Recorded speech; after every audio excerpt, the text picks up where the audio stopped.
Hoje vamos falar da qualidade da educação no Brasil.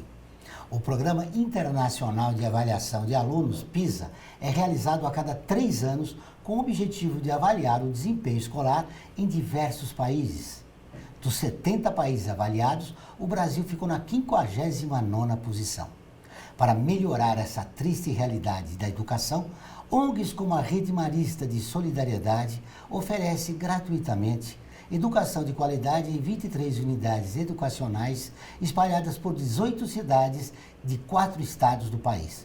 Para conhecer melhor esse trabalho, recebemos no programa de hoje Alessandra Ovorusco, diretora executiva da Ação Social do Grupo Marista. Está no ar o Observatório do Terceiro Setor, o olhar da cidadania.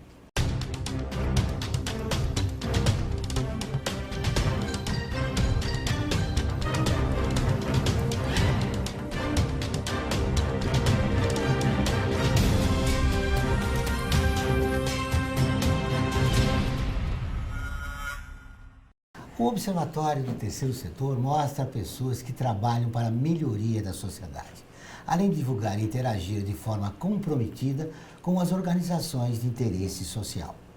Alessandra Ovorusco é mestranda em Educação pela Pontifícia Universidade Católica do Paraná. É formada em Ciências Atuariais pela Fundação de Estudos Sociais do Paraná. Tudo bem, Alessandra? Seja bem-vinda ao Observatório. Obrigada, João. É um prazer estar aqui. Por que a nossa educação está tão ruim no país? Eu acho que a gente tem um problema endêmico já em relação à educação no Brasil. A gente vem com um histórico muito ruim de formação de professores, né? Então, o nosso aluno de pedagogia, ele não estuda para dar aula. Então, o que acontece? Esse aluno, ele normalmente é formado com algumas matérias em relação à docência, mas a bagagem para ministrar aula, ele tem que basear lá no ensino fundamental, básico ou médio dele. Isso dificulta muito a qualidade da educação, porque ele vai trabalhar com matérias a qual ele viu há 15 anos atrás, 20 anos atrás, sem uma atualização.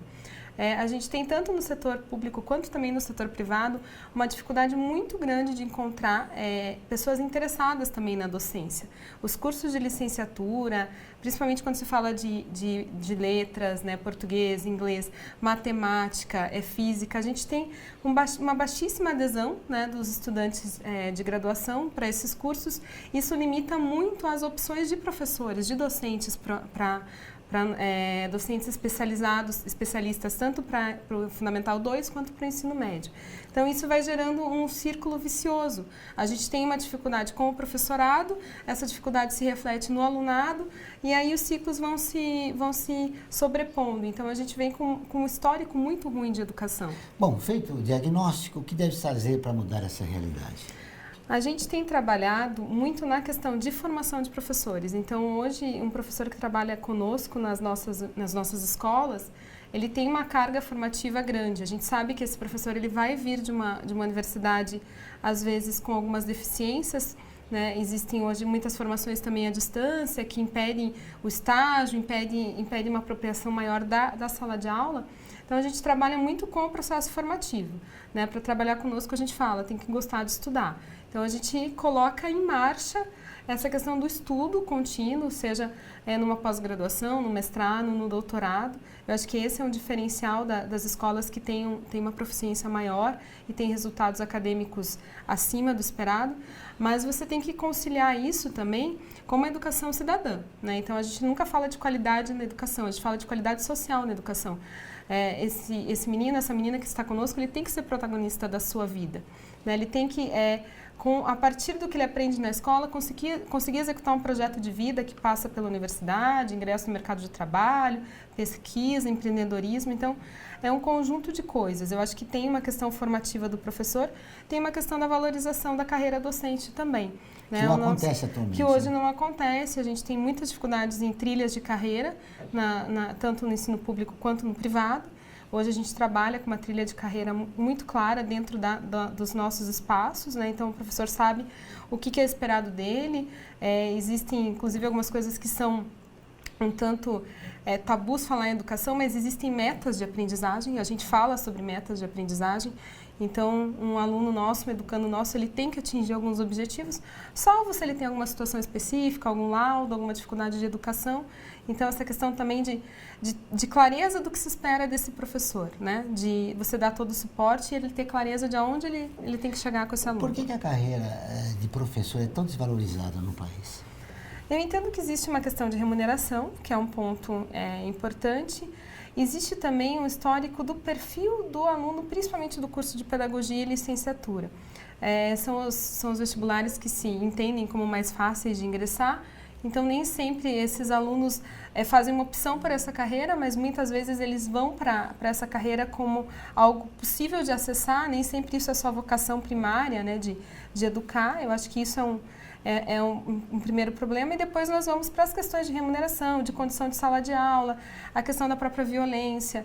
Nós estamos em espaços muito vulneráveis, então a gente vive hoje não só o problema da drogadição, mas o problema do tráfico dentro da escola. Isso aumenta muito a violência, então como nem sempre é atrativo para um jovem iniciar nessa carreira. Eu acho que esse é um ponto importante para que a gente tenha cada vez menos pessoas interessadas em trabalhar com a docência. E para estimular esses jovens para a carreira de docente, é fundamental também que políticas públicas estimulem isso, né? Sim, eu acho que esse é um dos grandes pontos, né? Acho que existe em outros países. Nós fizemos recente uma viagem à Finlândia para conhecer um pouco o sistema de educação, e lá fica muito claro que essa foi uma opção, de que a educação ia ser o mote da transformação social daquele país.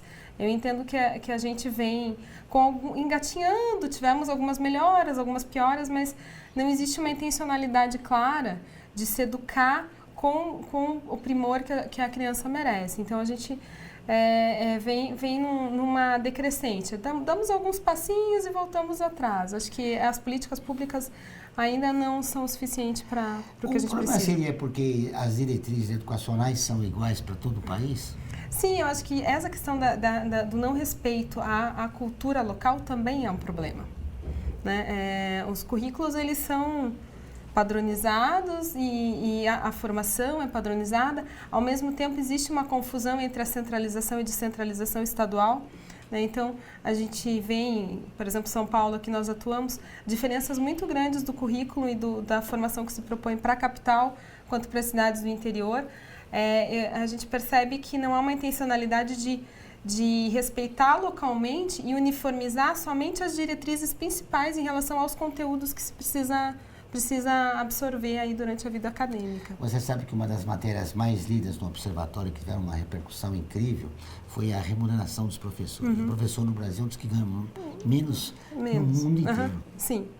Nós temos, ontem eu estava lendo uma reportagem, nós temos alguns estados onde o ingressante no professorado ganha menos do que o pessoal que trabalha com o serviço de servente, de copeira em algumas escolas. Então, a gente vê realmente uma desvalorização de toda a história formativa daquele professor. A gente vê que não há uma intencionalidade de valorização. Todas as terças e quintas-feiras, ao vivo, às 14 horas, tem programa de rádio Observatório do Terceiro Setor, onde recebemos especialistas que, junto com os ouvintes, debatem os principais temas da atualidade e do terceiro setor.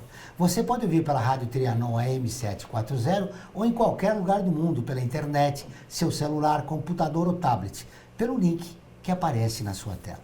Voltamos dentro de instantes. Aguardem.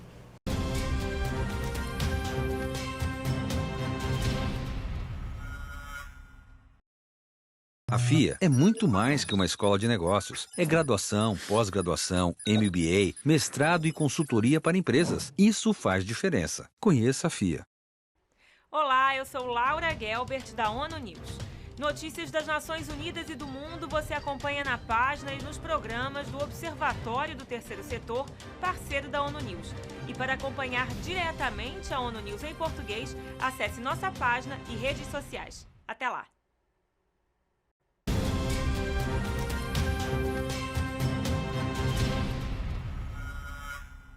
Voltamos com o Observatório do Terceiro Setor e agora vamos para o quadro Você Conhece? Ele lutou contra a ditadura e a fome no Brasil. Foi também pioneiro na luta contra a AIDS e o fim do preconceito. Betinho, você conhece?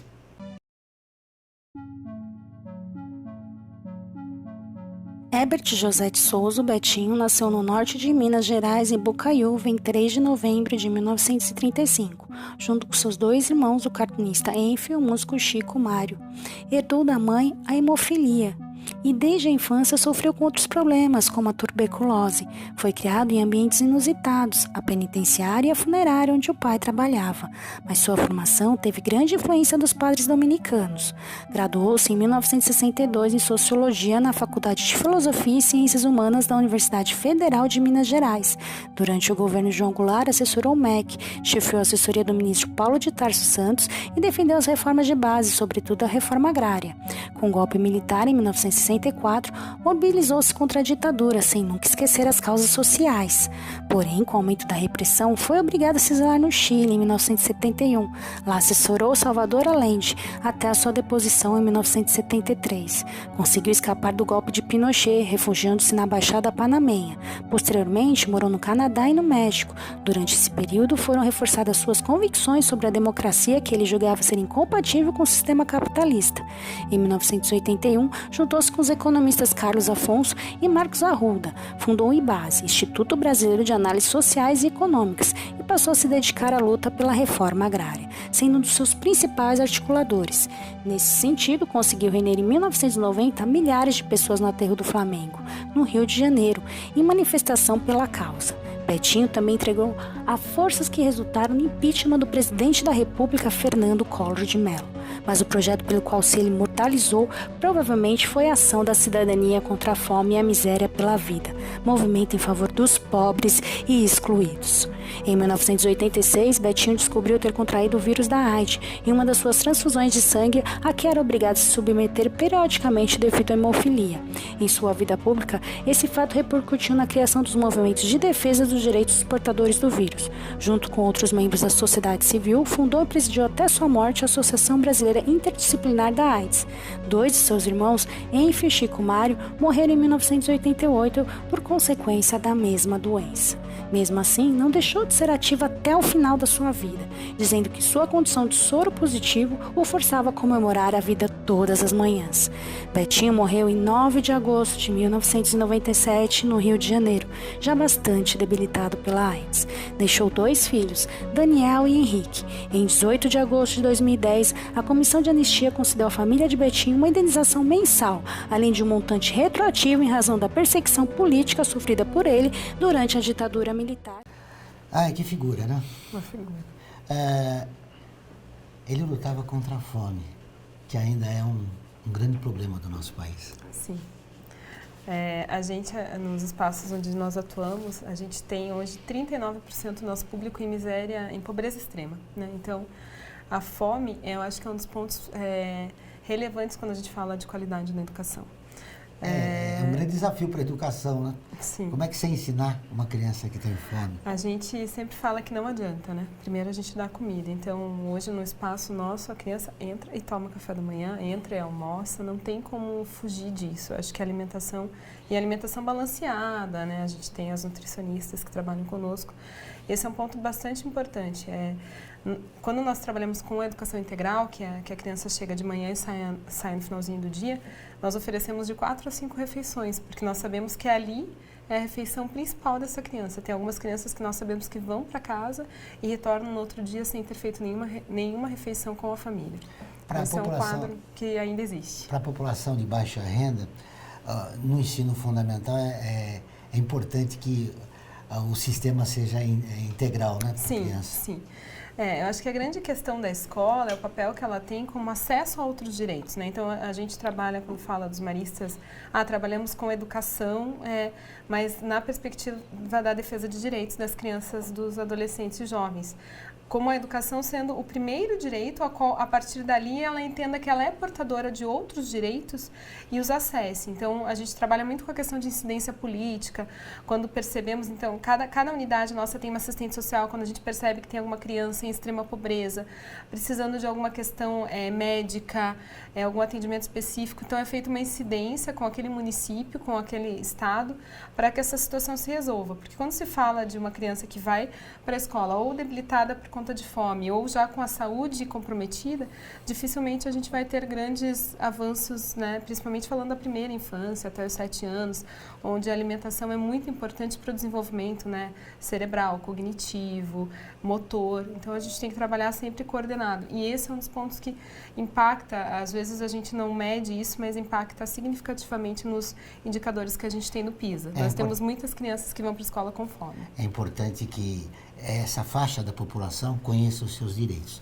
O Observatório tem uma campanha, Direitos Humanos são direitos de todos. E esse é o objetivo, da consciência e terminar com esse clima de ódio, não só nas redes sociais, mas também na sociedade. Sim. E aí eu introduzo para você uma pergunta a respeito da internet. Ela tem sido fundamental na educação dos últimos tempos. Não temos mais como negar as tecnologias dentro da sala de aula, né? A gente tem várias linhas pedagógicas, algumas trabalham com retirar o celular, nós entendemos que a gente tem que trazer ela como um parceiro para o processo educativo. Né? Na faixa de renda que nós trabalhamos, a internet ela é a principal forma de comunicação e também de informação. Né? Então, os conteúdos, os programas são todos vistos pela internet. A gente está ainda numa luta, temos alguns sucessos, alguns fracassos de como trazer esse elemento, né, que é tão popular e tão importante para o nosso aluno para dentro da sala de aula. Existem alguns métodos, por exemplo, em Singapura, existe o método Singapura de aprendizagem de matemática. Ele é um método todo online, né? A gente tem várias redes, inclusive públicas, estudando no Brasil como trazer esse trabalho para cá, que ele tem uma lógica de trabalhar com o cotidiano, a rotina, né? Usando a tecnologia para a aprendizagem da matemática. As escolas ainda estão engatinhando, os professores ainda estão engatinhando, porque também os professores que estão em sala de aula não são nativos digitais, né? Nós aprendemos ainda a tabuada, né? Então nós precisamos nos reinventar para achar uma forma de ensinar. Antes de entrar nesse assunto da capacitação do professor, que hoje ele é mais um facilitador, né? Não é mais aquele professor tradicional, né? Está uma polêmica no país a respeito das famílias poderem educar seus próprios filhos em casa, não irem na escola. Eu queria saber a sua opinião. Eu acho que a escola tem um papel muito importante social, né? Eu não tenho dúvida que existem famílias que têm condições acadêmicas, culturais de educar os seus filhos, mas eu entendo que a escola tem um papel na sociedade muito importante, principalmente nessas microfamílias que nós vivemos hoje, com 2 filhos, não se tem aquele volume de irmãos, não se tem aquele convívio. Eu acho que a escola, ela traz outros elementos de acesso a outros direitos, outras convivências, outras linguagens, que a educação no reduto familiar vai ser muito limitada. Então, vai ser muito mais uma aprendizagem das questões acadêmicas, né, de proficiência, do que a vivência da escola. Quando se fala de qualidade social da educação, eu acho muito difícil você falar disso dentro da escola, dentro da casa. Quando se fala de qualidade da educação, proficiência, passar num vestibular, ter um Enem, talvez seja possível, mas eu acho que ainda é um fenômeno isolado, né? A gente vê nos países norte-americanos isso muito forte, em alguns países da Europa, por questões de segurança. Mas eu tendo a acreditar que o coletivo sempre vai ser mais forte do que o individual, né? Então, acho que esse é um elemento que se em si mesma a educação, né? Eu acho que a educação ela é pro coletivo.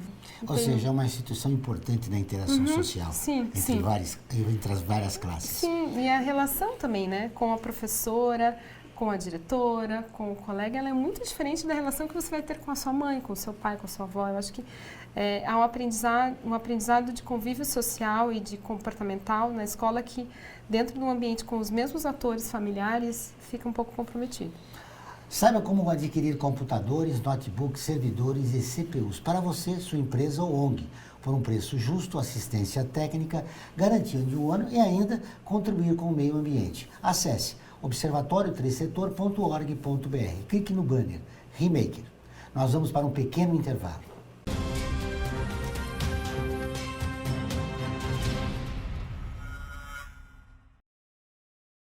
A FUNASP colabora com a USP nas relações entre fundações por meio de fóruns, simpósios, seminários, pesquisas e intercâmbio de informações, além do seu investimento na área social. Para melhores informações, entre no nosso site www.funasp.org.br. FUNASP, um marco entre o universo acadêmico e a sociedade.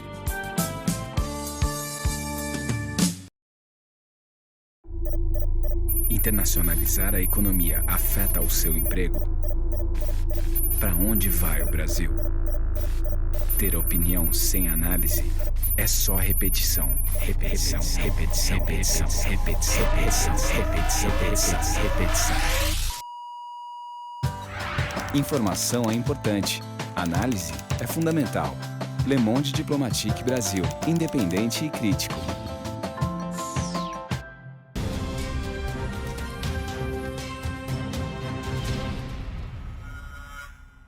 Estamos de volta com o programa do Observatório do Terceiro Setor, Olhar da Cidadania. Não esqueça, todas as quartas-feiras, às 17 horas, tem o programa Olhar da Cidadania, na Rádio USP, com temas da atualidade e dos direitos humanos. Anote, todas as quartas-feiras, às 17 horas, na Rádio USP, em São Paulo, 93,7, e em Ribeirão Preto, 107,9 FM. Muito bem, nós falamos da importância no bloco anterior das redes sociais. Sim. Como fator de ensino, né, para interagir com os alunos. Eu deixei no ar a questão dos professores. Alguns ainda são resistentes, né, em relação a assimilar, se usar ou não smartphone na classe, porque sim, porque não. Mas, enfim, você acredita que o professor está compreendendo que o papel dele é mais de facilitador?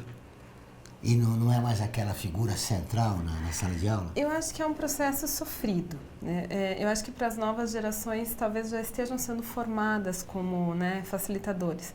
Mas os professores que já têm longo tempo de cátedra ainda se sentem, né, um pouco desconfortáveis com esse novo papel.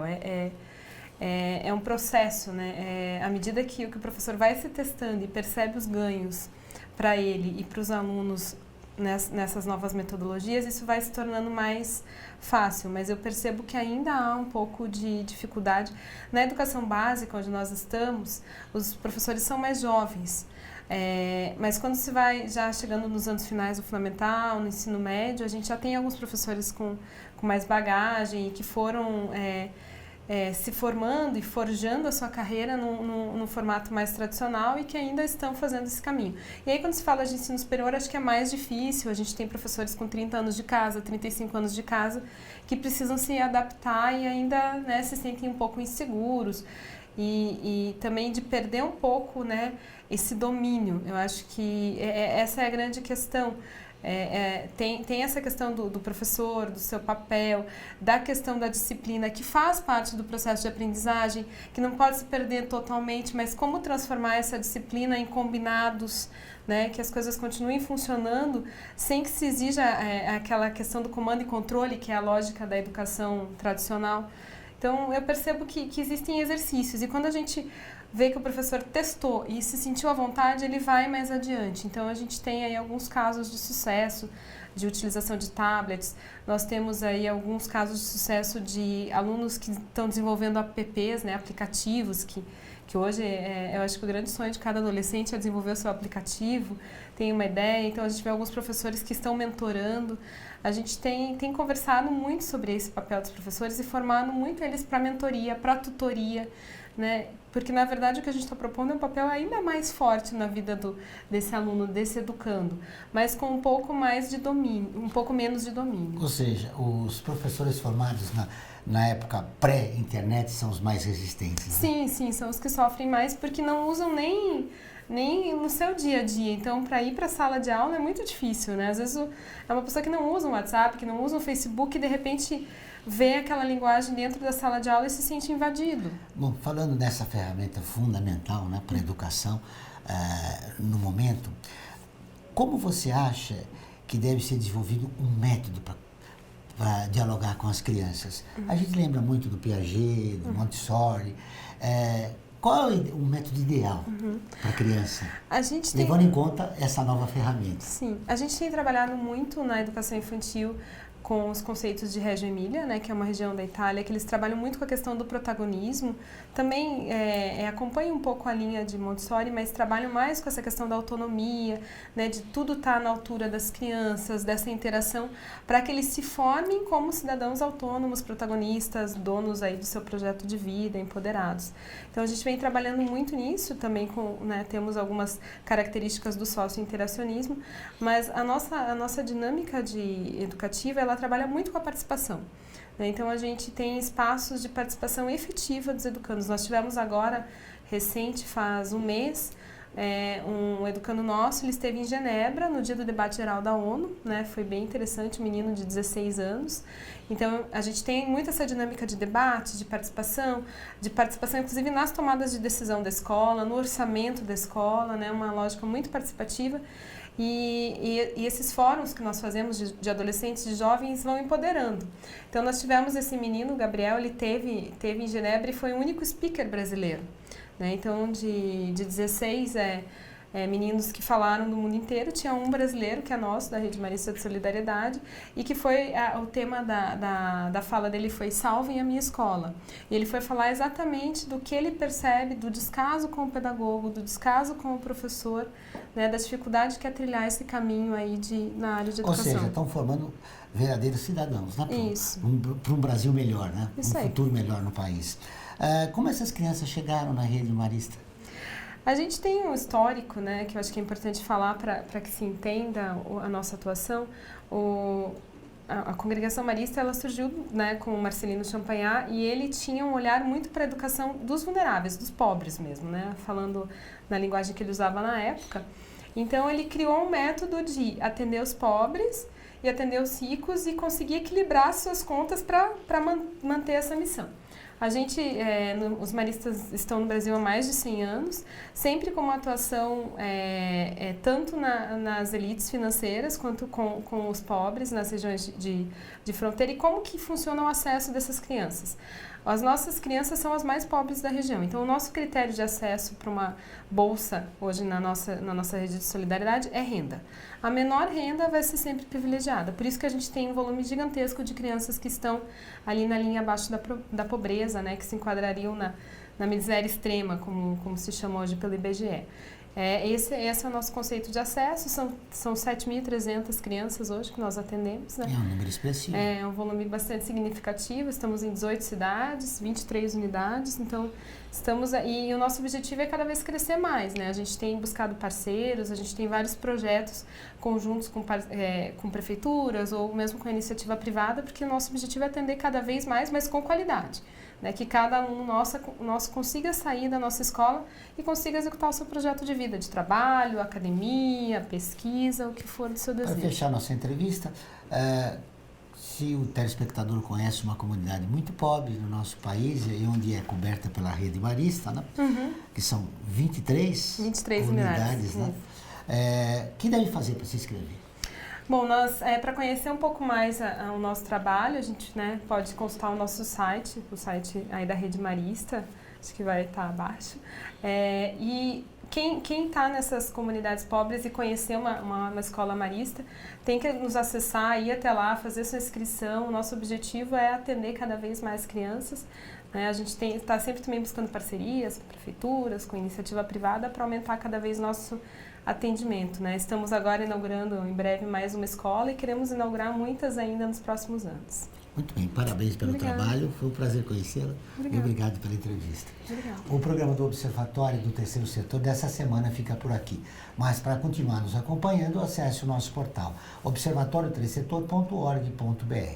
Lembrando que o Observatório é acessado em 173 países e atinge mais de 2,5 milhões de pessoas todos os meses.